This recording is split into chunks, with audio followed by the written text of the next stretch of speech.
Bom dia, alunos, sejam bem-vindos ao canal da Astra Educa. E vamos iniciar agora uma nova série de aulas dentro da nossa preparação para o concurso da Marinha do Brasil. Nesta sequência, vamos estudar a disciplina de Direito Civil, uma área fundamental do direito que regula as relações jurídicas entre pessoas no âmbito da vida privada. Nesta primeira aula, vamos abordar conteúdos essenciais da parte geral do Código Civil e também da Lei de Introdução às Normas do Direito Brasileiro. Estudaremos a Lei de Introdução às Normas do Direito Brasileiro, as pessoas naturais, as pessoas jurídicas, o domicílio, as diferentes classes de bens, o negócio jurídico, os atos jurídicos lícitos e os atos ilícitos. Vamos começar pela Lei de Introdução às Normas do Direito Brasileiro, conhecida pela sigla LIND. A LIND é uma norma fundamental do sistema jurídico brasileiro, pois estabelece regras gerais sobre a aplicação das leis no tempo, no espaço e sobre a interpretação das normas jurídicas. Embora não trate diretamente de direitos civis específicos, ela funciona como uma espécie de guia para todo o ordenamento jurídico. A Lei de Introdução às Normas do Direito Brasileiro estabelece princípios que orientam a aplicação das leis em diversas áreas do direito. Entre esses princípios está a regra de que a lei começa a vigorar após sua publicação oficial, salvo disposição em contrário. Normalmente existe um período chamado vacatio legis, que corresponde ao intervalo entre a publicação da lei e o início de sua vigência. Esse período serve para que a sociedade tenha tempo de conhecer a nova legislação. Outro princípio importante estabelecido pela LIND é o princípio da irretroatividade da lei. De acordo com esse princípio, a lei não pode retroagir para prejudicar direitos adquiridos, o ato jurídico perfeito ou a coisa julgada. Isso significa que a nova lei não pode afetar situações jurídicas que já estavam consolidadas sob a vigência de uma lei anterior. A LIN também estabelece regras sobre a aplicação da lei no espaço, determinando que a lei brasileira se aplica, em regra, aos fatos ocorridos no território nacional, respeitando-se determinadas exceções previstas no direito internacional privado. Agora vamos iniciar o estudo do Código Civil Brasileiro, especialmente sua parte geral. A parte geral do Código Civil estabelece conceitos fundamentais que serão aplicados em diversas áreas do direito civil. O primeiro tema importante são as pessoas naturais. Pessoa natural é todo ser humano considerado sujeito de direitos e deveres na ordem jurídica. No direito civil brasileiro, a personalidade jurídica da pessoa natural começa com o nascimento com vida. Isso significa que, a partir do nascimento com vida, o indivíduo passa a ser reconhecido pelo ordenamento jurídico como titular de direitos e deveres. No entanto, a lei também protege determinados direitos do nascituro, que é o ser humano concebido, mas que ainda não nasceu. O nascituro possui proteção jurídica especialmente em relação a direitos ligados à vida, à herança e à proteção familiar. Outro aspecto importante relacionado às pessoas naturais é a capacidade civil. A capacidade civil corresponde à aptidão da pessoa para exercer pessoalmente seus direitos e assumir obrigações. Existem situações em que determinadas pessoas possuem capacidade limitada, como ocorre com menores de idade ou pessoas que, por razões específicas, não possuem plena capacidade de tomar decisões jurídicas. Agora vamos falar sobre as pessoas jurídicas. Pessoa jurídica é uma entidade formada pela união de pessoas ou pela destinação de um patrimônio para a realização de determinados objetivos reconhecidos pela lei. As pessoas jurídicas possuem personalidade própria, distinta da personalidade de seus membros. Isso significa que elas podem adquirir direitos, assumir obrigações, celebrar contratos e responder juridicamente por suas atividades. Entre os exemplos de pessoas jurídicas estão empresas, associações, fundações, partidos políticos e organizações religiosas. As pessoas jurídicas podem ser classificadas em pessoas jurídicas de direito público e pessoas jurídicas de direito privado. As pessoas jurídicas de direito público incluem entidades como a União, os estados, os municípios e as autarquias. Já as pessoas jurídicas de direito privado incluem sociedades empresariais, associações e fundações privadas. Agora vamos falar sobre o domicílio. O domicílio corresponde ao local onde a pessoa estabelece sua residência com intenção de permanência. No direito civil, O domicílio é importante porque determina o local onde a pessoa pode ser encontrada para efeitos jurídicos. Por exemplo, é no domicílio que normalmente devem ser cumpridas obrigações ou realizadas comunicações jurídicas. Além do domicílio da pessoa natural, também existe o domicílio da pessoa jurídica, que geralmente corresponde ao local onde está situada sua sede administrativa. Agora vamos estudar as diferentes classes de bens. No direito civil, bens são todas as coisas que possuem valor econômico e que podem ser objeto de direitos. Os bens podem ser classificados de diferentes formas. Uma das classificações mais conhecidas divide os bens em bens móveis e bens imóveis. Os bens móveis são aqueles que podem ser transportados de um lugar para outro sem alteração de sua substância, como veículos, equipamentos e objetos diversos. Já os bens imóveis são aqueles que não podem ser deslocados sem destruição ou modificação significativa, como terrenos, casas e edificações. Outra classificação importante distingue bens fungíveis e bens infungíveis. Os bens fungíveis são aqueles que podem ser substituídos por outros da mesma espécie, qualidade e quantidade. Já os bens infungíveis são aqueles que possuem características únicas e não podem ser substituídos por outros iguais. Agora vamos falar sobre negócio jurídico. O negócio jurídico é uma manifestação de vontade destinada a produzir efeitos jurídicos reconhecidos pela lei. Isso significa que quando uma pessoa realiza um contrato, faz uma doação ou celebra qualquer outro tipo de acordo com efeitos jurídicos, está realizando um negócio jurídico. Para que um negócio jurídico seja válido, ele deve atender a alguns requisitos fundamentais. Entre esses requisitos estão a capacidade das partes, a licitude do objeto e a forma prevista ou não proibida pela lei. Se algum desses requisitos estiver ausente, o negócio jurídico pode ser considerado inválido ou anulável. Agora vamos falar sobre os atos jurídicos lícitos. Os atos jurídicos lícitos são comportamentos humanos que produzem efeitos jurídicos e que estão em conformidade com a lei. Esses atos são praticados dentro dos limites estabelecidos pelo ordenamento jurídico e geram consequências reconhecidas pela legislação. Por exemplo, quando uma pessoa celebra um contrato ou reconhece uma obrigação, está praticando um ato jurídico lícito. Por fim, vamos falar sobre os atos ilícitos. O ato ilícito ocorre quando uma pessoa pratica uma conduta que viola a lei e causa dano a outra pessoa. De acordo com o Código Civil, aquele que, por ação ou omissão voluntária, negligência ou imprudência, causar dano a outra pessoa, comete ato ilícito e fica obrigado a reparar o dano causado. Esse princípio é fundamental para a responsabilidade civil, pois estabelece a obrigação de indenizar quando alguém causa prejuízo injusto a outra pessoa. Vamos continuar nosso estudo de direito civil dentro da preparação para o concurso da Marinha do Brasil. Nesta aula vamos estudar 3 temas muito importantes da parte geral do Código Civil: a prescrição, a decadência e a prova. Esses conceitos são fundamentais para compreender como o direito trata o tempo no exercício de direito e também como os fatos jurídicos são demonstrados dentro de um processo. Vamos começar pela prescrição. A prescrição é um instituto jurídico que está relacionado à perda da pretensão de exigir judicialmente um direito em razão da passagem do tempo. Em outras palavras, a prescrição ocorre quando uma pessoa deixa de exercer seu direito de ação dentro do prazo estabelecido pela lei. Isso não significa necessariamente que o direito em si deixa de existir, mas sim que a possibilidade de exigir esse direito judicialmente deixa de ser reconhecida pelo ordenamento jurídico após determinado período.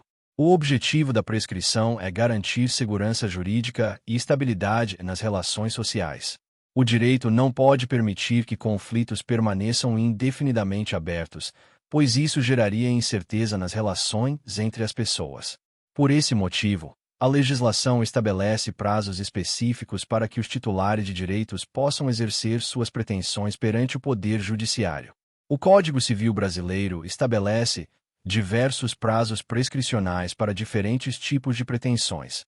Um dos prazos mais conhecidos é o prazo geral de 10 anos, aplicável quando a lei não estabelece prazo específico. No entanto, existem também prazos menores previstos para determinadas situações. Por exemplo, há prazos de 5 anos, 3 anos e até prazos mais curtos para certos tipos de pretensão. É importante destacar que a prescrição pode ser interrompida ou suspensa em determinadas situações previstas na lei. A interrupção da prescrição ocorre quando um ato específico faz com que o prazo prescricional comece a contar novamente desde o início. Um exemplo clássico é a citação válida em processo judicial. Já a suspensão da prescrição ocorre quando determinadas circunstâncias impedem temporariamente a contagem do prazo prescricional. Quando a causa da suspensão deixa de existir, o prazo volta a correr normalmente. Agora vamos falar sobre a decadência. A decadência também está relacionada ao fator tempo no exercício de direitos, mas possui natureza diferente da prescrição. Enquanto a prescrição extingue a pretensão de exigir um direito judicialmente, a decadência provoca a extinção do próprio direito. Isso significa que, após o prazo decadencial, o direito deixa de existir juridicamente, não podendo mais ser exercido pelo titular. A decadência ocorre principalmente em situações em que a lei estabelece prazo para que determinado direito seja exercido. Se esse prazo não for respeitado, o direito é perdido definitivamente. Um exemplo comum ocorre em certos tipos de anulação de negócios jurídicos. Se a pessoa interessada não exercer o direito dentro do prazo previsto, o direito de anular o ato deixa de existir. Outra diferença importante entre prescrição e decadência está relacionada à forma como são tratadas pelo Poder Judiciário. A prescrição normalmente precisa ser alegada pela parte interessada para ser reconhecida pelo juiz, enquanto a decadência pode, em determinadas situações, ser reconhecida de ofício pelo próprio juiz. Agora vamos falar sobre a prova no direito civil. A prova corresponde aos meios utilizados para demonstrar a existência ou inexistência de determinados fatos dentro de um processo. No direito, muitas vezes não basta apenas alegar que algo aconteceu. É necessário apresentar provas capazes de convencer o juiz sobre a veracidade dos fatos apresentados. O Código Civil e o Código de Processo Civil estabelecem diferentes meios de prova que podem ser utilizados pelas partes. Entre os principais meios de prova estão os documentos, o testemunho, a perícia, a confissão e a inspeção judicial. A prova documental é uma das formas mais comuns de comprovação de fatos. Ela consiste na apresentação de documentos escritos ou eletrônicos que comprovem determinada situação jurídica. A prova testemunhal ocorre quando pessoas que presenciaram determinado fato são chamadas para relatar o que viram ou ouviram. A prova pericial ocorre quando o juiz precisa da análise técnica de um especialista para compreender determinados aspectos de um caso.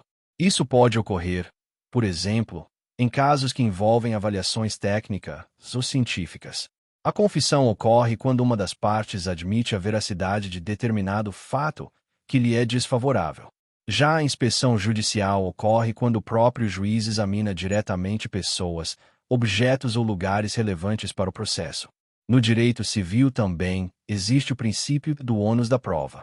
Esse princípio determina que cabe à parte que alega determinado fato o dever de provar sua existência.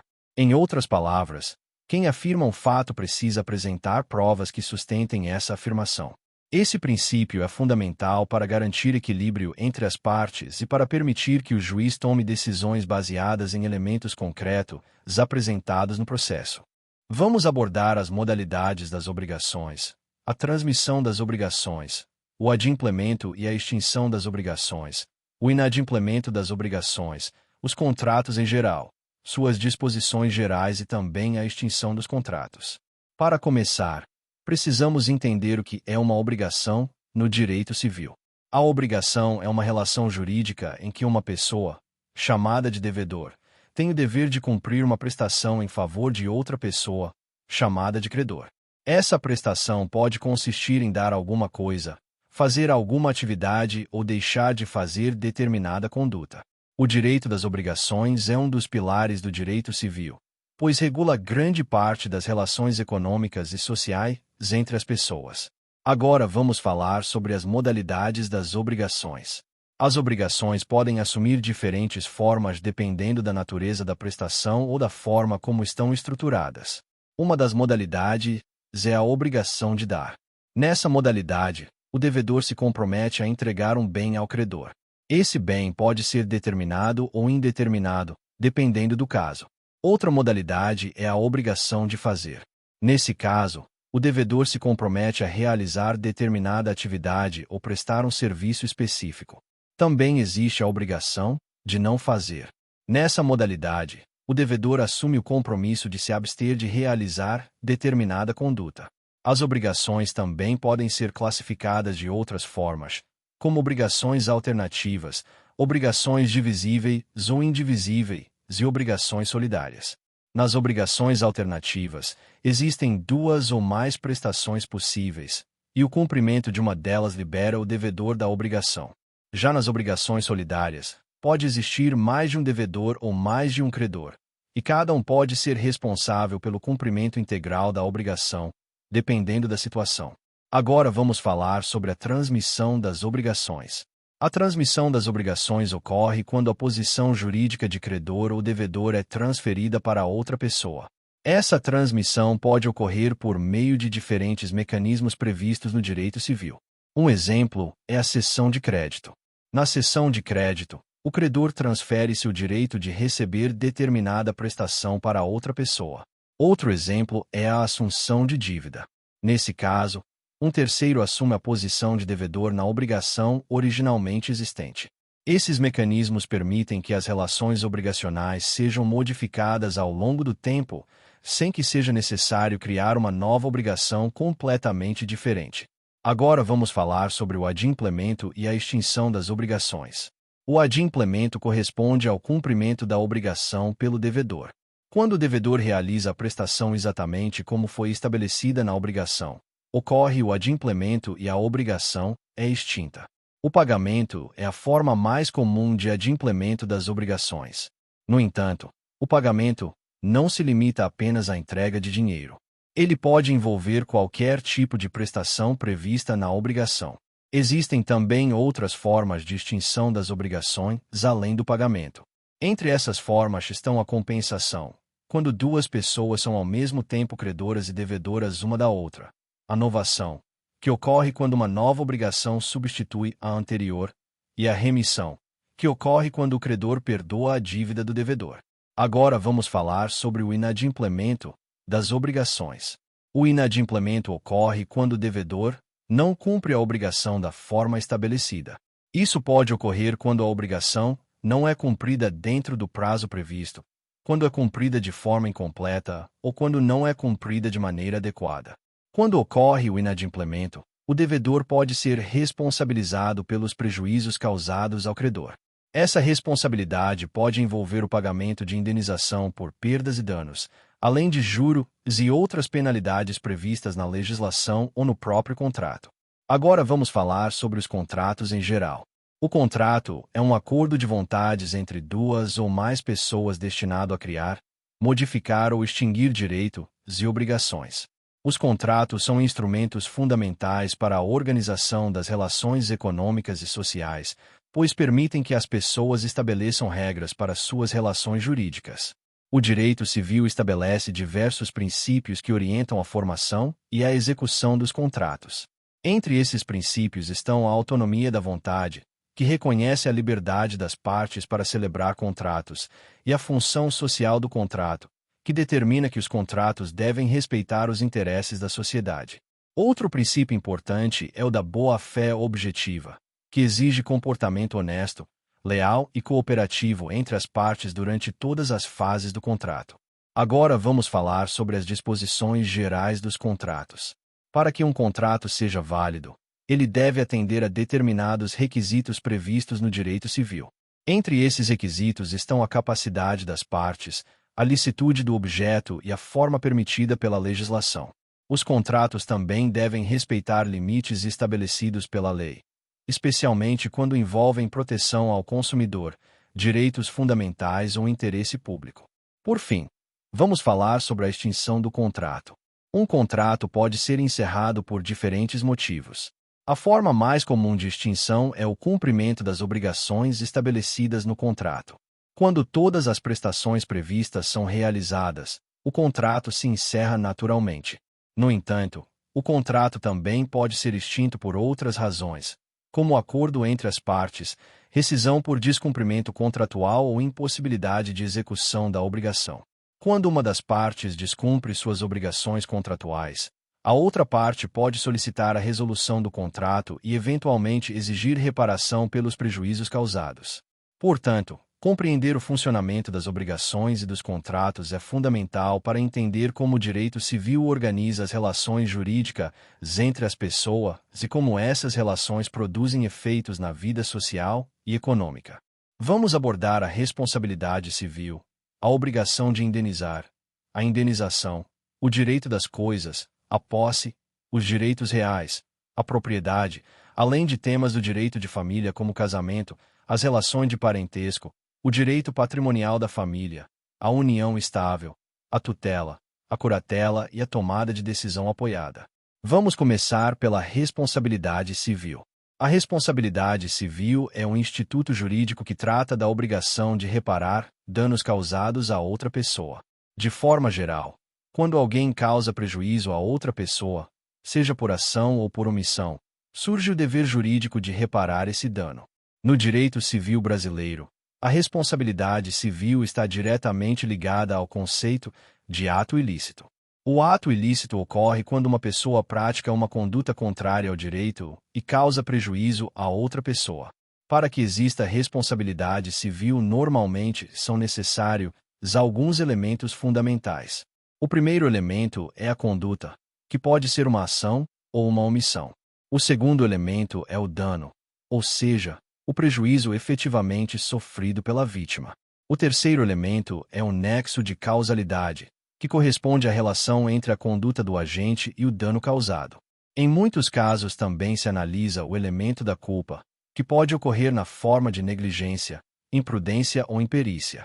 Quando esses elementos estão presentes, surge a obrigação de indenizar. Agora vamos falar sobre a obrigação de indenizar. A obrigação de indenizar é a consequência jurídica da responsabilidade civil. Quando uma pessoa causa dano injusto a outra, ela deve reparar esse prejuízo. A indenização tem como objetivo restabelecer a situação da vítima da forma mais próxima possível daquela que existia antes da ocorrência do dano. Essa reparação pode envolver diferentes tipos de prejuízos, incluindo danos materiais e danos morais. Os danos materiais correspondem aos prejuízos econômicos efetivamente sofridos pela vítima, como perda de bens, gastos com reparação ou diminuição de patrimônio. Já os danos morais correspondem aos prejuízos relacionados à honra, à dignidade, à imagem ou ao sofrimento psicológico da vítima. Agora vamos falar sobre a indenização. A indenização é a forma concreta de reparação do dano causado. Em muitos casos, a indenização ocorre por meio de pagamento em dinheiro, mas também pode envolver outras formas de reparação dependendo da situação. O valor da indenização deve ser proporcional ao dano causado, buscando reparar o prejuízo sem gerar enriquecimento indevido da vítima. Agora vamos iniciar o estudo do direito das coisas. O direito das coisas é o ramo do direito civil que regula as relações jurídicas entre as pessoas e os bens. Ele trata principalmente dos direitos reais, que são direitos exercidos diretamente sobre uma coisa. Um dos conceitos mais importantes dentro do direito das coisas é a posse. A posse corresponde ao exercício de fato de poderes sobre determinado bem, mesmo que a pessoa não seja proprietária desse bem. Por exemplo, uma pessoa que ocupa um imóvel e exerce controle sobre ele pode ser considerada possuidora, mesmo que não seja proprietária formal do imóvel. A posse é protegida pelo direito justamente para garantir estabilidade nas relações sociais e evitar conflitos. Agora vamos falar sobre os direitos reais. Os direitos reais são aqueles que estabelecem uma relação direta entre a pessoa e o bem. Entre os principais direitos reais estão a propriedade, o usufruto, a servidão, o uso, a habitação e o direito de superfície. Esses direitos possuem características próprias, como a oponibilidade contra todos, o que significa que podem ser exercidos contra qualquer pessoa que tente interferir indevidamente no exercício desse direito. Agora vamos falar sobre a propriedade. A propriedade é o direito real mais completo previsto no direito civil. O proprietário possui, em regra, os poderes de usar, gozar, dispor e reaver o bem. Isso significa que ele pode utilizar o bem, obter os frutos ou benefícios dele, transferi-lo para outras pessoas e também reivindicá-lo quando for indevidamente retirado de sua posse. No entanto, a propriedade também deve cumprir uma função social. Isso significa que o exercício desse direito deve respeitar interesses coletivos e não pode ser utilizado de forma abusiva. Agora vamos iniciar o estudo do direito de família. O direito de família regula as relações jurídicas entre pessoas ligadas por vínculos familiares. Um dos institutos centrais do direito de família é o casamento.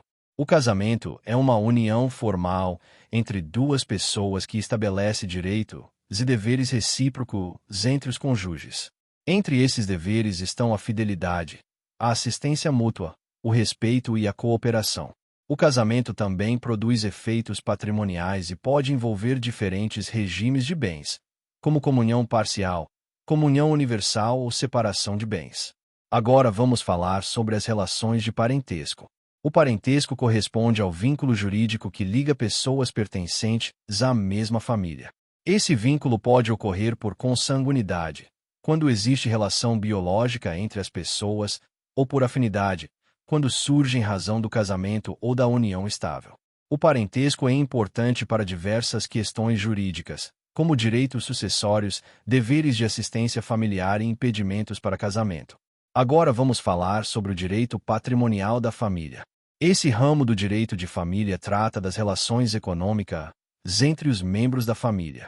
Ele envolve temas como regime de bens do casamento, administração do patrimônio familiar e divisão de bens em caso de dissolução da relação. Outro instituto importante é a união estável. A união estável é reconhecida como uma entidade familiar formada pela convivência pública, contínua e duradoura entre duas pessoas com o objetivo de constituir família. A legislação brasileira reconhece a união estável e garante diversos direitos aos companheiros, inclusive direitos patrimoniais semelhantes aos do casamento.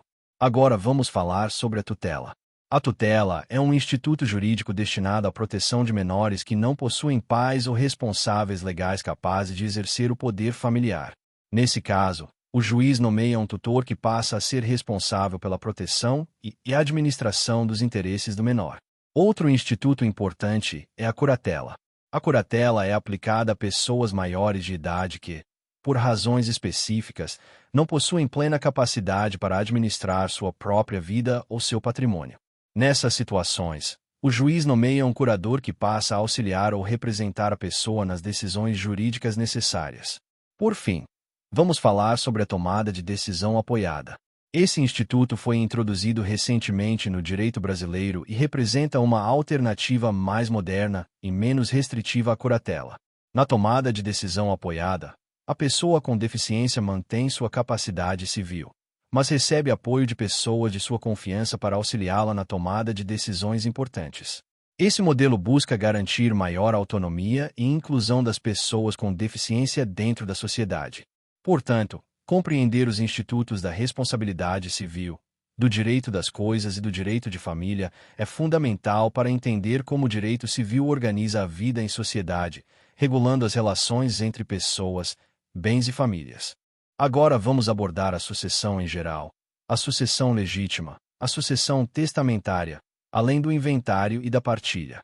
Para começar, precisamos compreender o que é sucessão no direito civil.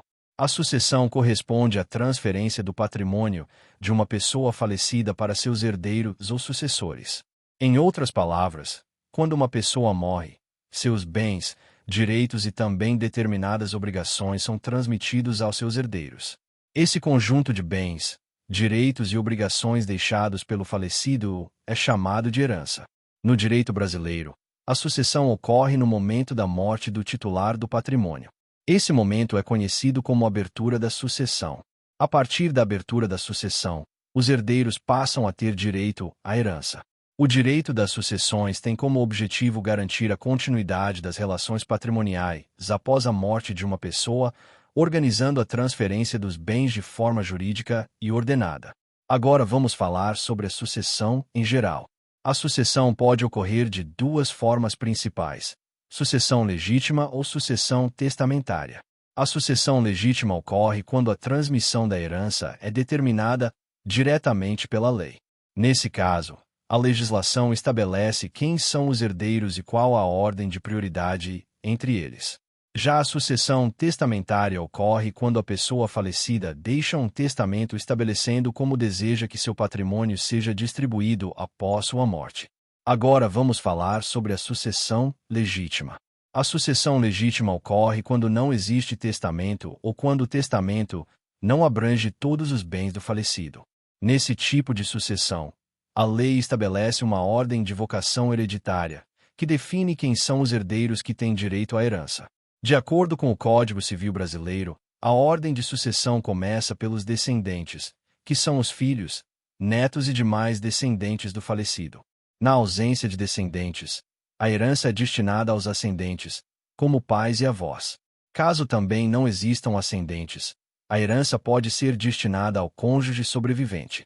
Na ausência dessas categorias, os bens podem ser destinados aos parentes colaterais, como irmãos, tios e sobrinhos, dentro dos limites estabelecidos pela lei.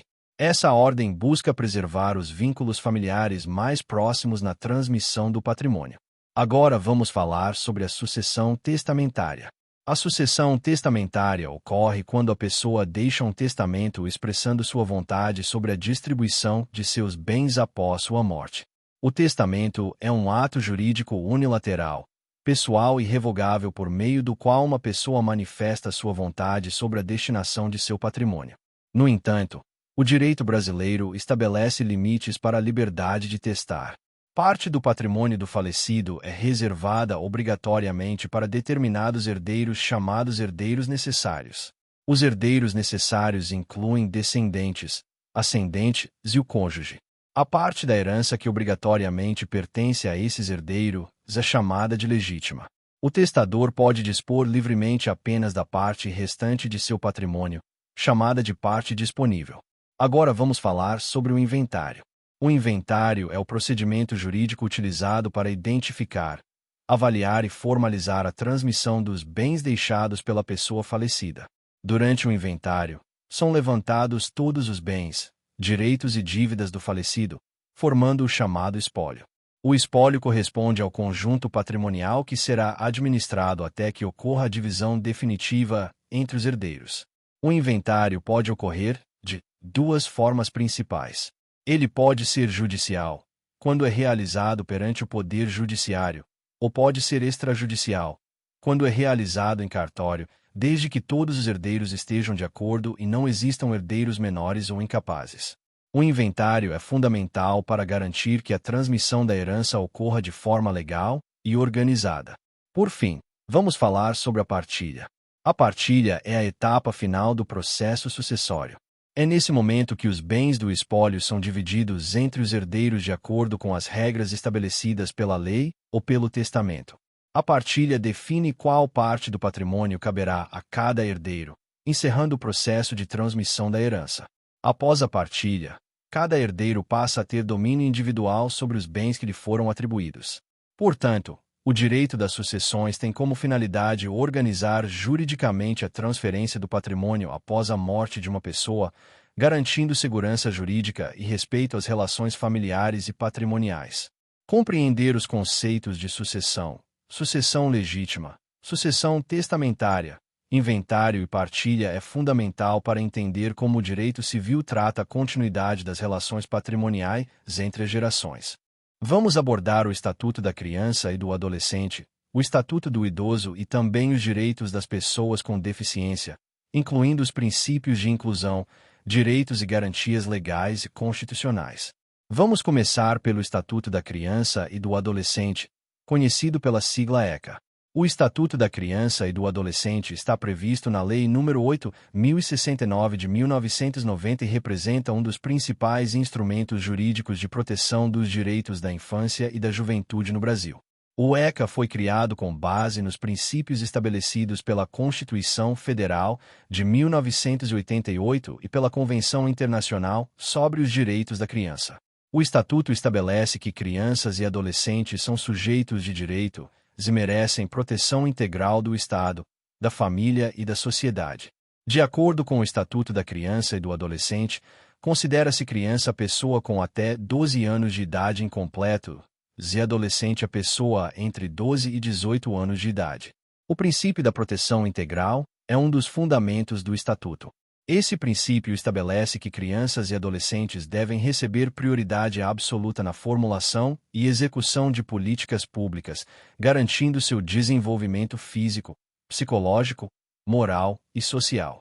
O ECA também estabelece diversos direitos fundamentais para crianças e adolescentes, como o direito à vida, à saúde, à educação, à alimentação, à convivência familiar, ao lazer e à dignidade.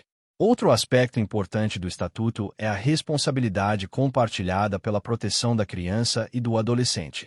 Isso significa que a família, a sociedade e o poder público possuem o dever de garantir esses direitos. O Estatuto da Criança e do Adolescente também prevê medidas de proteção para situações em que os direitos de crianças ou adolescentes estejam ameaçados ou violados. Entre essas medidas estão o acolhimento institucional, o acompanhamento familiar e outras formas de assistência social. Agora vamos falar sobre o Estatuto do Idoso. O Estatuto do Idoso está previsto na Lei nº 10.741 de 2013, tem como objetivo garantir a proteção dos direitos das pessoas com idade igual ou superior a 60 anos. Essa legislação foi criada para assegurar melhores condições de vida, dignidade e respeito às pessoas idosas, reconhecendo que esse grupo pode enfrentar situações de vulnerabilidade social. O Estatuto do Idoso estabelece diversos direitos fundamentais, incluindo o direito à vida, à saúde, à alimentação, ao transporte, à cultura, ao lazer e à participação social. Um dos princípios centrais do Estatuto é o respeito à dignidade e à autonomia da pessoa idosa. A legislação também estabelece prioridade no atendimento em serviços públicos e privados, especialmente nas áreas de saúde, assistência social e transporte. Outro aspecto importante é a proteção contra a violência, negligência, discriminação e abandono. O Estatuto estabelece mecanismos para responsabilizar pessoas que pratiquem abusos contra idosos. Além disso, o Estatuto do Idoso também prevê políticas públicas destinadas a promover o envelhecimento saudável e a inclusão social da população idosa. Agora vamos falar sobre os direitos das pessoas com deficiência. A proteção jurídica das pessoas com deficiência está prevista tanto na Constituição Federal quanto em legislações específicas. Um dos principais instrumentos legais nesse campo é o Estatuto da Pessoa com Deficiência, também conhecido como Lei Brasileira de Inclusão da Pessoa com Deficiência, previsto na Lei nº 13.146 de 2015. Essa legislação tem como objetivo promover a inclusão social das pessoas com deficiência, garantindo igualdade de oportunidades e combatendo qualquer forma de discriminação. De acordo com a legislação brasileira, pessoa com deficiência é aquela que possui impedimentos de longo prazo de natureza física, mental, intelectual ou sensorial que, em interação com barreiras sociais, podem limitar sua participação plena na sociedade. O Estatuto da Pessoa com Deficiência estabelece diversos direitos fundamentais, incluindo acesso à educação, ao trabalho, à saúde, à cultura, ao transporte e à participação política. A legislação também estabelece o princípio da acessibilidade. A acessibilidade corresponde à eliminação de barreiras físicas, arquitetônicas, comunicacionais e tecnológicas que possam dificultar a participação das pessoas com deficiência na sociedade. Outro princípio importante é o da inclusão social, que busca garantir que pessoas com deficiência possam participar plenamente da vida em comunidade, com igualdade de oportunidades. O Estatuto também reconhece a plena capacidade civil da pessoa com deficiência, reforçando o direito dessas pessoas de tomar decisões sobre sua própria vida.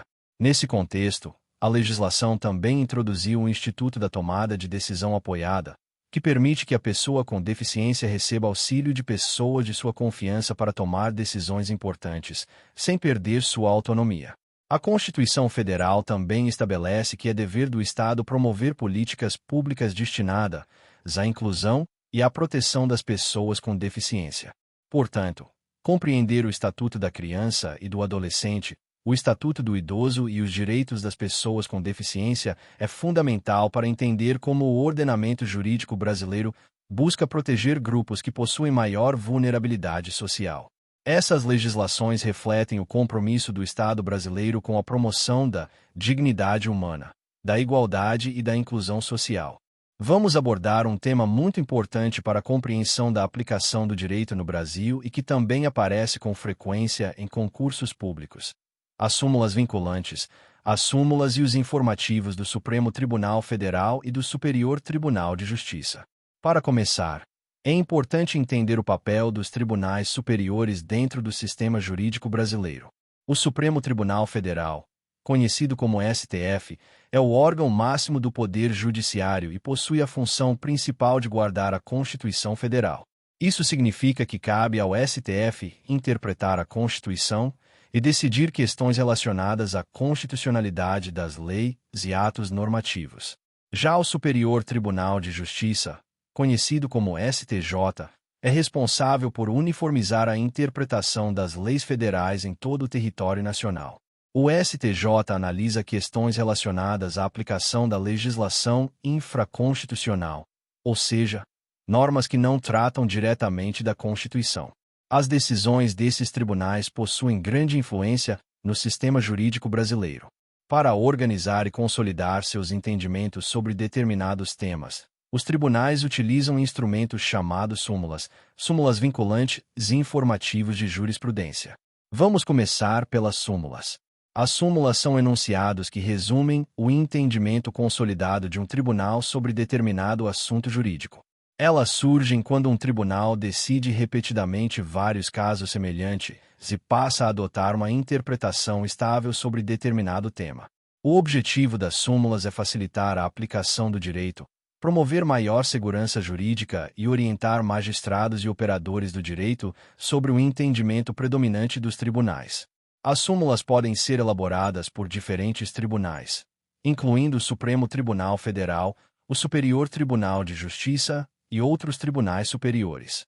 No entanto, as súmulas comuns não possuem efeito obrigatório absoluto. Elas funcionam como orientação jurídica relevante, mas os juízes ainda possuem certa liberdade para decidir casos específicos de maneira diferente, desde que apresentem fundamentação adequada. Agora vamos falar sobre as súmulas vinculantes. As súmulas vinculantes possuem natureza especial dentro do sistema jurídico brasileiro.